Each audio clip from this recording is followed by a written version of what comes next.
Hello and welcome back to AP World History Modern. Today we're going to begin day 1 of Unit 5.8, Reactions to the Industrial Economy, and really just kind of do an overview of of some of the different reactions to industrialization. So we're looking to explain the causes and effects that calls for changes in industrial society, right, up till 1900.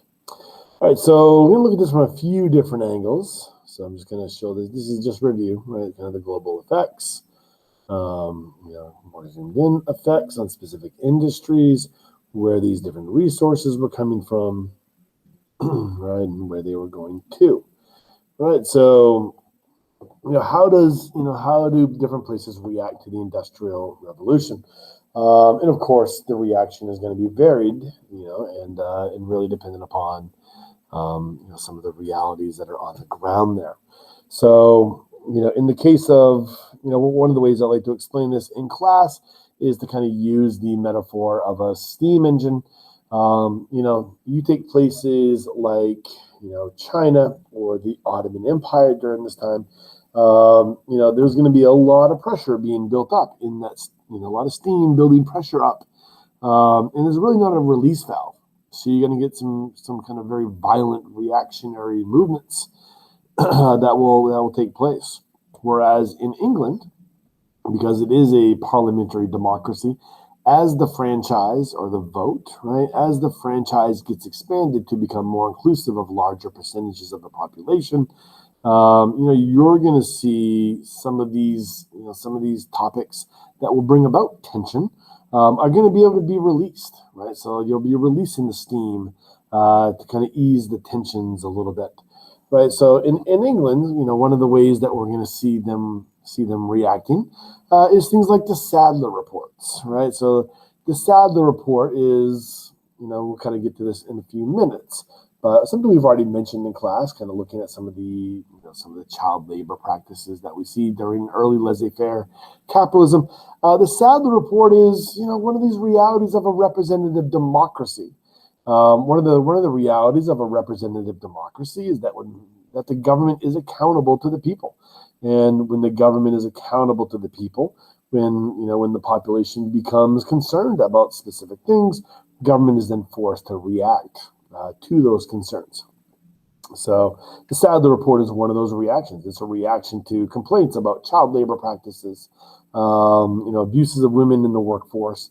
So the Sadler report is, the Sadler committee was formed. They interviewed people, who had worked in these factories as children or women, and then we have this report, which is a rundown of some of the atrocities that we often associate with the early industrial era. Right, and the Sadler report is then going to result in reforms, right? So, these reforms will kind of ease the tensions. All right, so we'll kind of get into that and show you some examples of those reforms, and then of course also the rise of unions. So we're also going to look at Marxism and socialism, and of course there's a whole continuum of different Marxist beliefs or socialist beliefs or reactionary beliefs. On one end of the spectrum, you have your kind of the most extreme individuals, like your anarchists. Probably a little less extreme than that would be your Marxists, who are calling for the complete overthrow of society. And then, becoming less and less radical, you get like your utopian socialists. And unions rise up, out of this socialist tradition.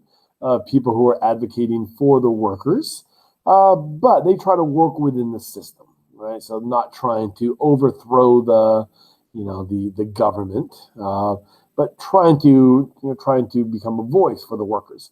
So it's on that spectrum of reactionary movements, to industrialization, right? So you can see here kind of a rundown of when some of these different organizations were formed. Okay. All right. So just as a kind of a quick reminder, I don't want to spend a lot of time on the Ottomans or on the Chinese during this. Strayer went into a lot of depth on this, and I think Strayer covered it pretty decently. Just if you want a little extra extra review, then just scroll up to the top of the page that you're watching this on, and you'll see your resistance by some members of the government and elite groups break down for the Ottomans and for China. So just real quick, I'm just going to skim down through this, and you're welcome to go through this. This will go through the actual reforms that were made by the governments, right? And the series of the Tanzimat reforms, started in 1839, and then again after the failures of the Crimean War, in the mid 1850s, right? And you can see where the resistance is coming from industrialization.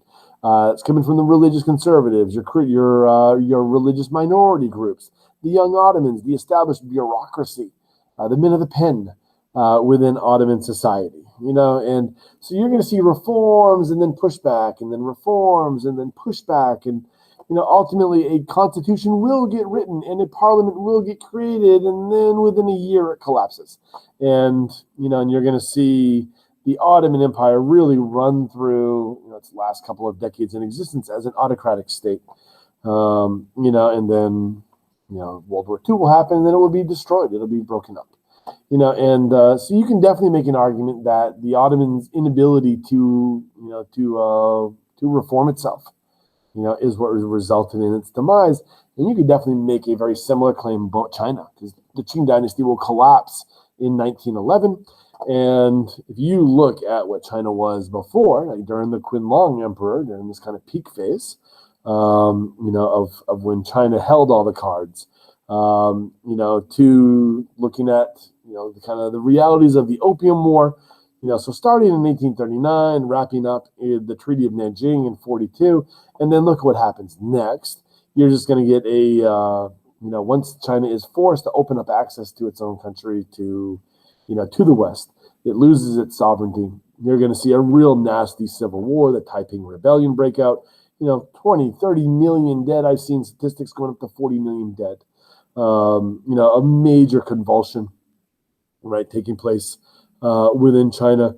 And then of course you're going to see an attempt to self-strengthen themselves, kind of similar to what we had talked about before with Japan, but there's going to be opposition, right? There's going to be opposition and corruption, and by the 1880s, you're going to see the European powers, and then in the 1890s, you're going to see Japan jumping in, and really, exerting their influence on China, and China is increasingly losing its sovereignty.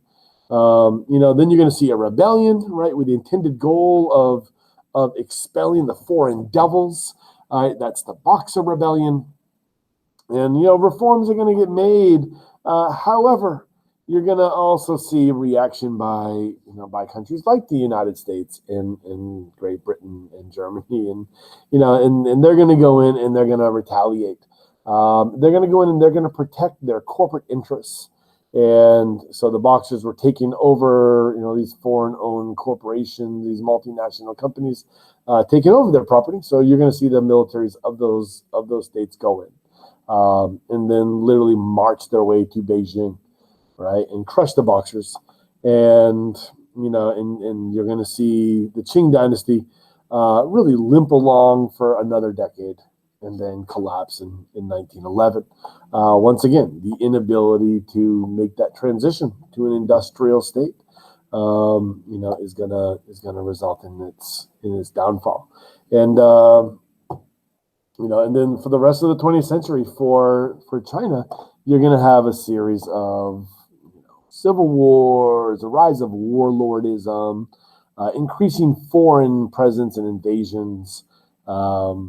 And eventually, China will come out of it, and will, in 1949, that'll kind of end that civil war period. Then there's going to be some more roller coasters to come, right? And then China will eventually, stabilize, when it gets into the late 1970s, early 1980s, and apart from that little hiccup that you would call the Tiananmen Square incident in 1989. It's been relatively, 20th century considered, smooth for the past couple decades. And I guess you're starting to see a little bit more turmoil in places like Hong Kong these days, but that's a story for a different time. All right, so one thing I like to do here is kind of just run through this little quick video. It's about 4 minutes. I'm not going to play the whole thing here, but I'll put a link for this on the site so you can easily access it from home, right? But when we watch this, we generally stop at like this point in it, and I'll ask the students in class to develop a claim, based on what we've seen so far. So develop a claim about what some of the effects, what some of the causes of the demographic shifts are between 1810 and 1914, right? And I stop here right before World War I, right? So just kind of show where things are at. So if you want to go ahead and do that, feel free, right? But this is just class discussion. So we generally look at, students would generally come up with claims such as nations that underwent the process of industrialization saw increases in both lifespan and per capita income, or countries, or contrastly, countries that did not experience industrialization, saw little to no change in lifespan and income during the period 1810 to 1914. Right, those are generally the kind of claims that the kids get from that, and then we kind of skip ahead and and look at this kind of, I think it's 2009 is when this thing ends, right? And and the same thing here, like make a claim based on this. And one of the things I point out is he stops it in 1948 and he talks about it for a minute. And of course, there's something that changes in 1948, right? So 1948, we start to see, this is the post-World War I era, this is the Cold War era, this is the era of decolonization, and it's also the era of globalization, right? So we're talking about the spread of industrial technology that takes place in the aftermath of World War II. So develop an assertion based on the information you received from 1948 to 2009.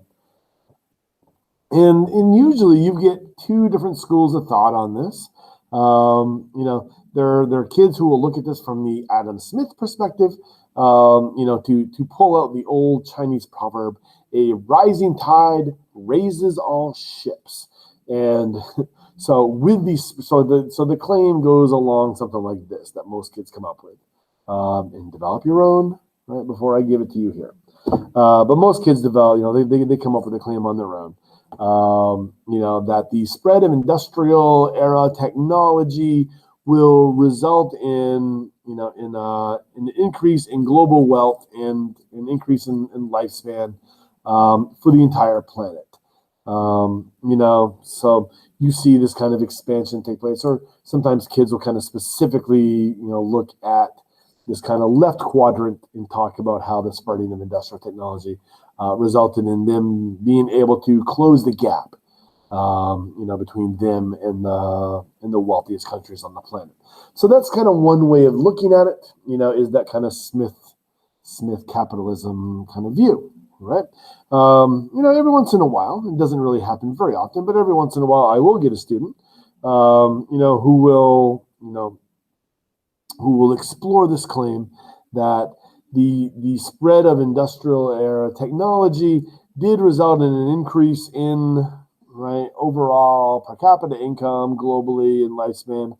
However, it did not change this this gap between the richest nations in the world and the poorest nations in the world, right? And this is a very kind of socialist or Marxist way of looking at it. You can focus on the rising of all, right, which is the kind of more Adam Smith way of looking at it, or you can focus on this inequality that exists, or these income disparities that exist between this group and this group, right? So there has not been an equality of outcome, right, in the post-World War II era, right? So the Marxian way of looking at this is that inequality of outcome that persists, right? The Smith way of looking at it is the closing of the gap and the rising of all.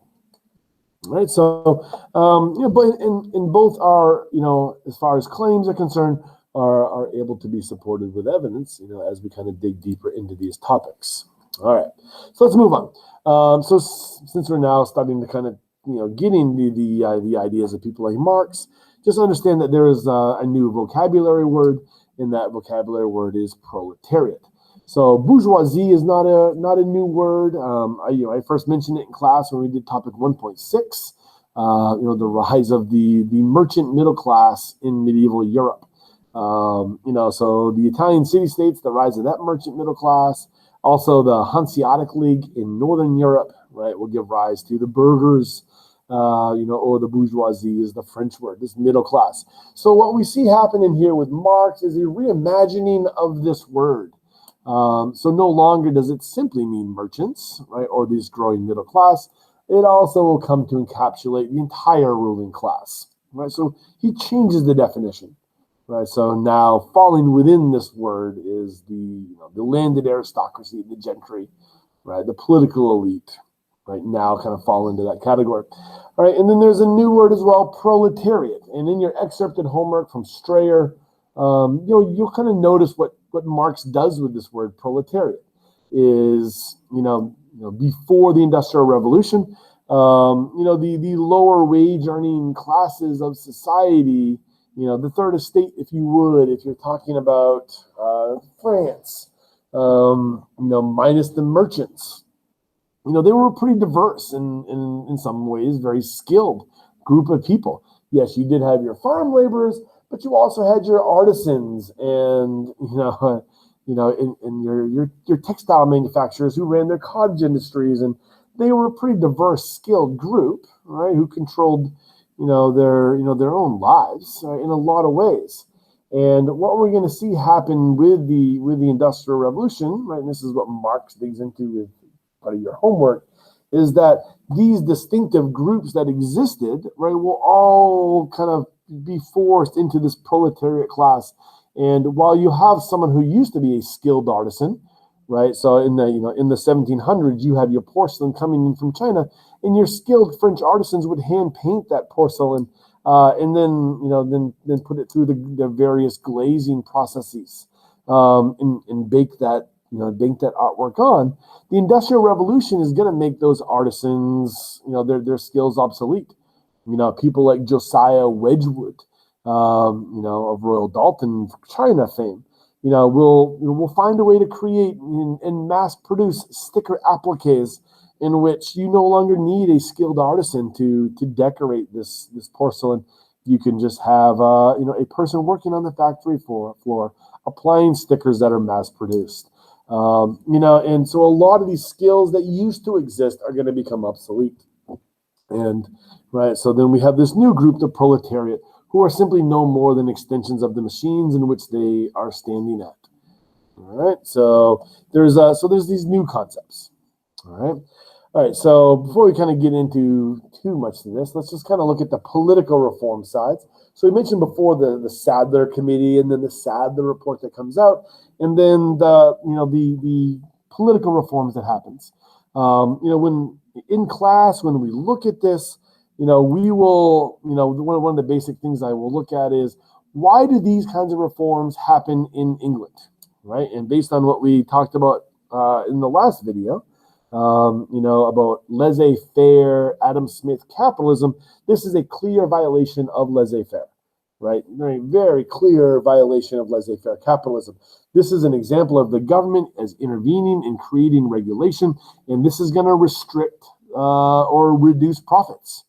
All right. So why would Parliament intentionally reduce profits, hence reducing tax revenue coming into the government, right? And what makes England the first to do this? Right? So why isn't this reform coming out of, name your autocratic state, right, or your monarchy?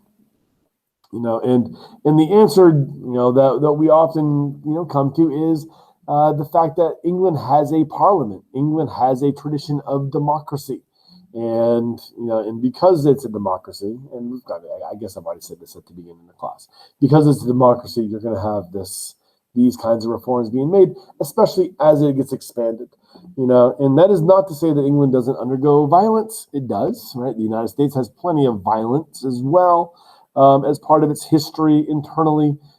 Specifically referring to industrial factory violence, but this will release the tension, right? This will release the tension. And you can see here, it's not a one and done, right? So as pressure builds, you're going to see more reforms. Pressure builds, more reforms. So we're going to see this throughout the 1800s and definitely into the 20th century, into the 21st century. Okay. All right. So major reforms are going to happen. And with this, we also see a reduction in the possibility of radical responses to this, right? And I guess this is maybe one of the things that Marx had kind of underestimated. Well, Marx definitely believed that the socialist revolution was going to take place in a country like England, right? The preconditions of democracy in England also make it, the least likely that a socialist revolution is going to happen, because it does have the ability to kind of release that steam, right? Ease that pressure. And I often kind of look at this, and there was a work done a couple decades ago about famines and democracies. And I think you can apply this concept to here, is that, in the last 200 years, there's not been an example of a famine that has occurred in a society in which the government is accountable to the people, or a democracy. Right, so all the famines of the past 150 to 200 years have all occurred in either colonies or autocratic states, right? And if you want a couple of examples here, the Irish potato famine, right, is a nice simple one. You've got over 1 million dead, and another couple of million are forced to relocate. In the late 1840s, early 1850s. And during this time where people are literally starving to death and fleeing out of the country, you have Ireland is a net exporter of grain to England, right? So they're exporting food out of their country while people are starving to death. If you take the Bengal Famine in 1943, right, during World War II, people are starving to death in the Raj, right, in what is today India. While they are exporting food, right, to the soldiers. Or you take if you want to take a non-colonial case, because both of those are colonial cases, take an autocratic case. Stalin in the early 1930s, the Holodomor, right, in the Ukraine. So, sometimes called the hunger famine, right? Over 3 million people die, starved to death. The United States and England both offered to give the Soviet Union grain during this time. Stalin refused.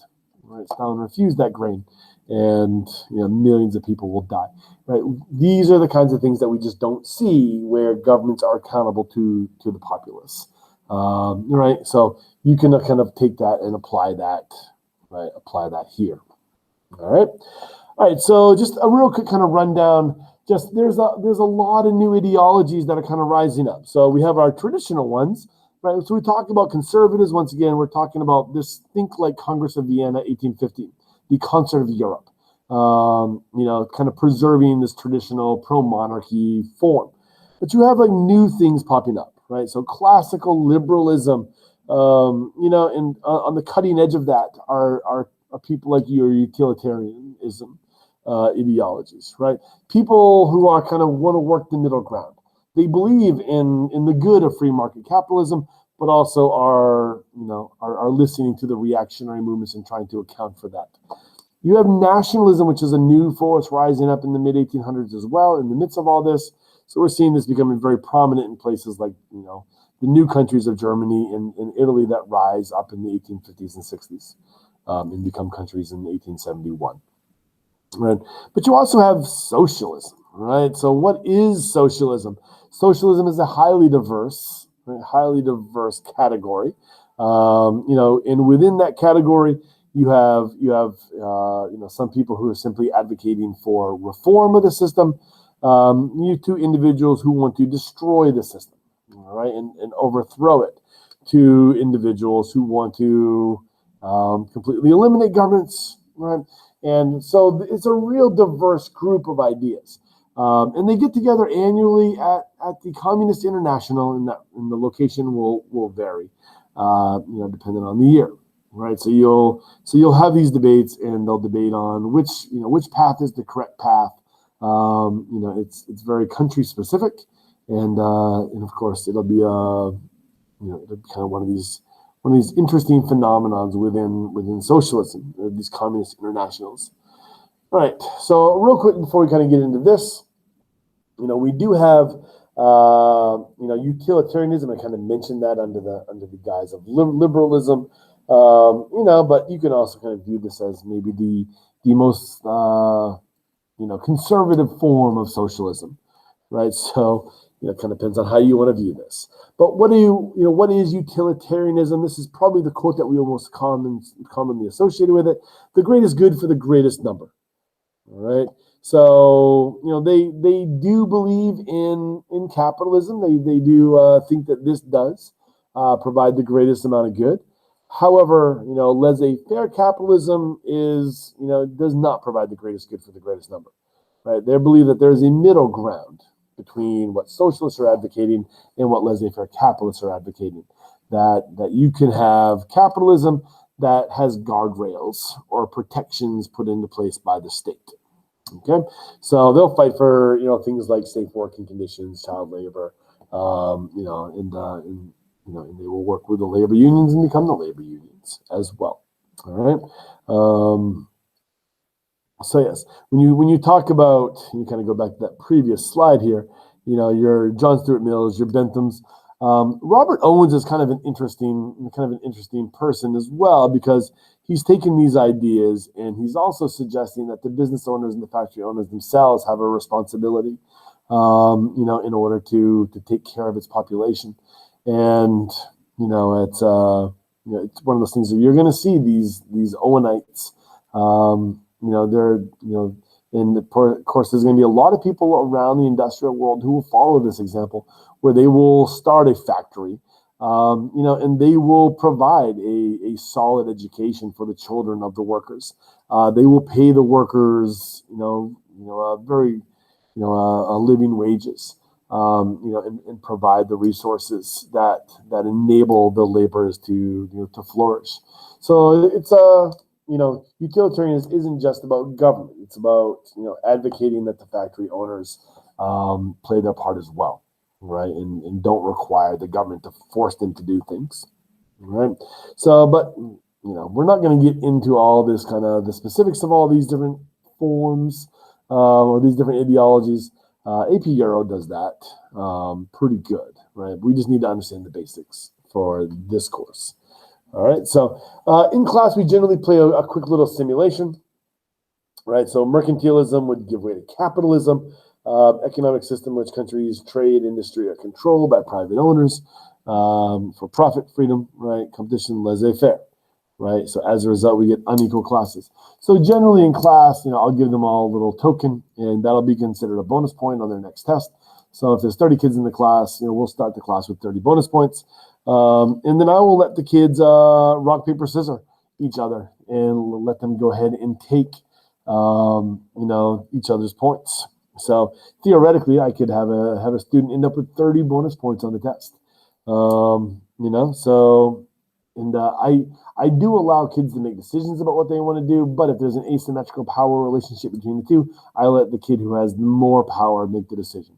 So a kid with like 15 points can be challenged by a kid with 10, but the kid with 15 can say no. But if it goes the other way, I allow the kid with 15 to force the kid with 10 to do it.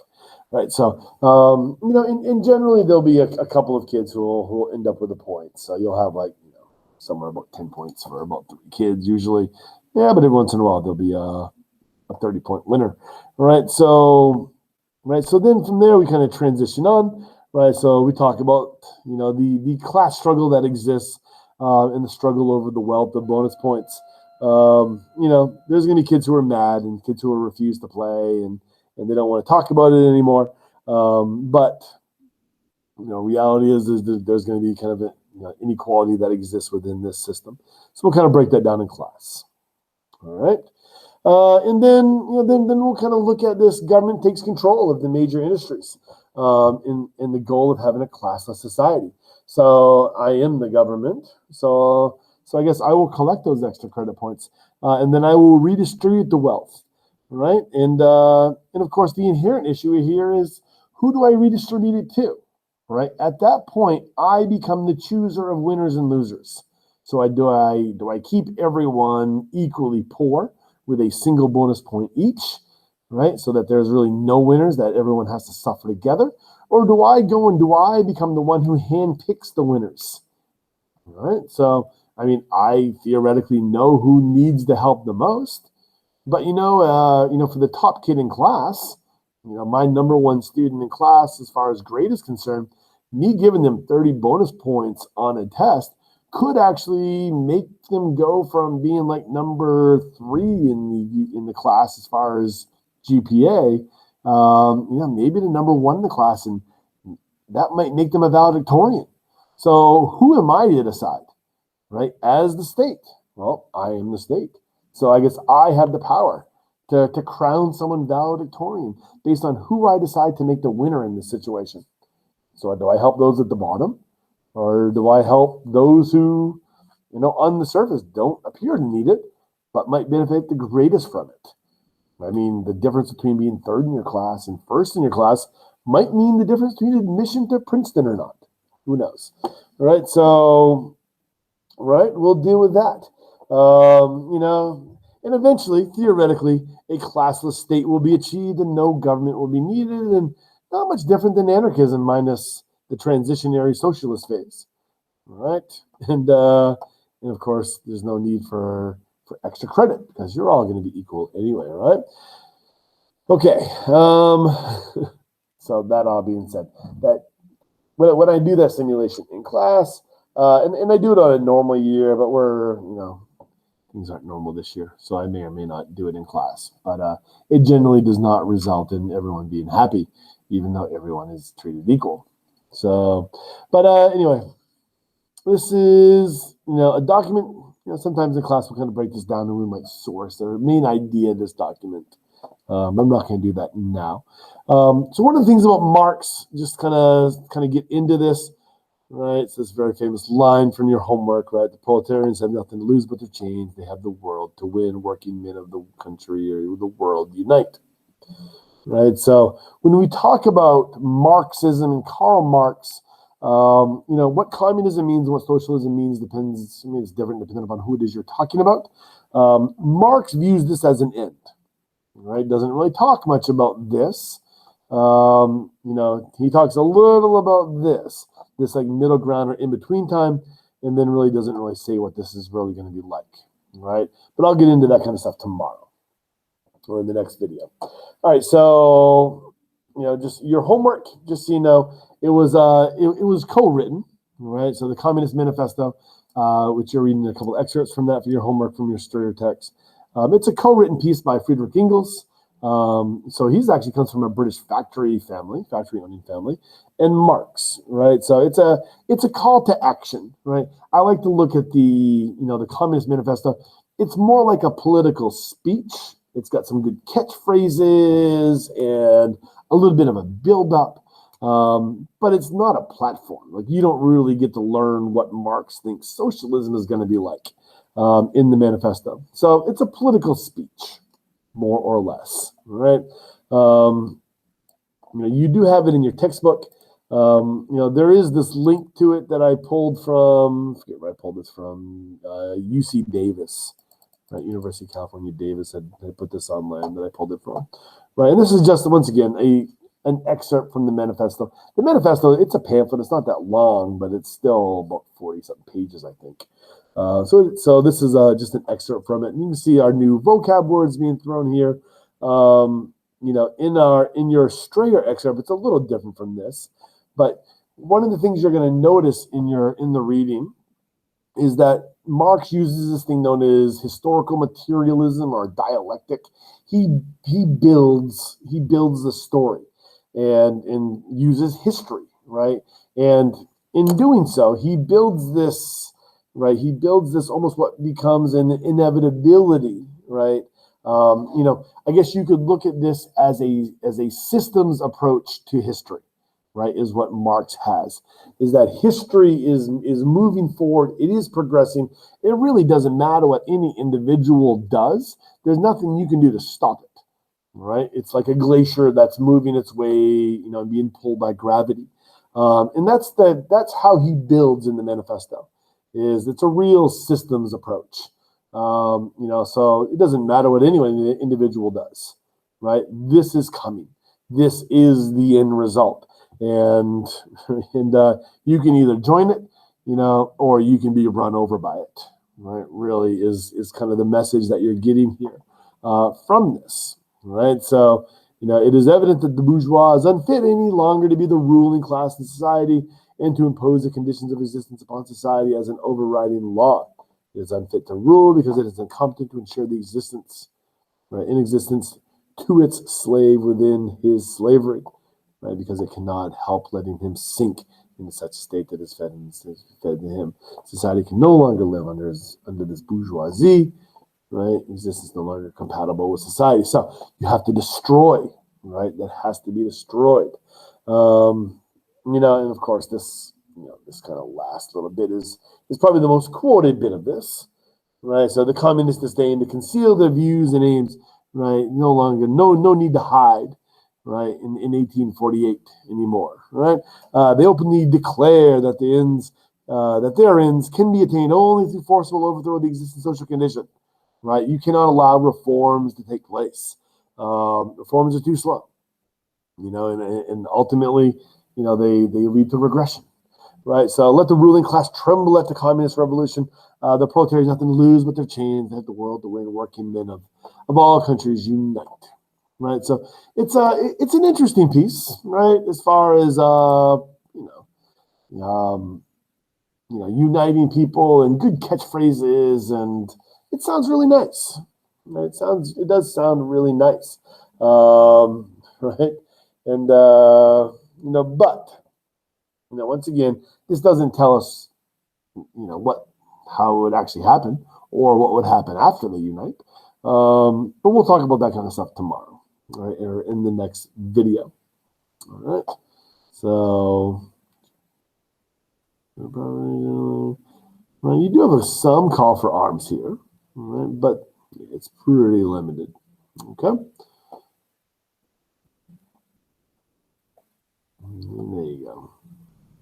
And you're seeing more a socialist thing there. All right, Engels, in case you want to know who he is, so he himself, the son of a textile manufacturer, all right, but he will become the primary financier of Marx when Marx eventually moves to England, right? When he eventually moves to London, Engels will support him, and of course they will collaborate and they will write some stuff together.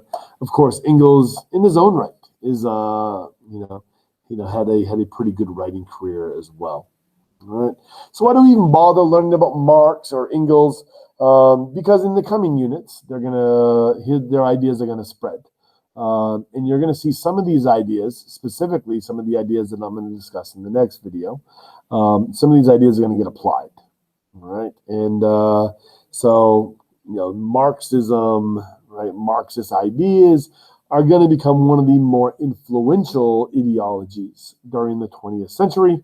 And after waning for a little bit, they, as we kind of enter into the 2020s, right? You're starting to see a rebirth, right? A rebirth of these ideas, in the modern era. So it is important to kind of get some basic fundamentals of this because it is prominent even to this day. All right, so go ahead and read this. Go ahead and read this document, and then I guess we'll look at this document in the next video. So please feel free to pause and read. And I'm going to wrap it up for today. So states that undergone industrialization sparked intellectual critiques to the conditions of their experience. So you're going to see some political, social, education, urban reforms, right? Some attempt to work within the system. If there is a system to work within, right? So if there's a parliament, you're going to see that, right? Some call for destruction of the system. Right. States that attempted to industrialize often face resistance by groups within their society. Right, the Ottomans and the Qing are two really good examples. Reform efforts often face resistance by members of their own government, sometimes elites. Right, and then we're going to see the rise of labor unions during this era. Right, so worker movements, political parties emerge as an alternative view of society. largely with the goals of working conditions, limit hours, gain higher wages, right? And then you're going to see the rise of some more radical ideologies, right, that do call for the destruction. All right. So tomorrow we'll kind of do a little case study on Marx. All right. Sapriati.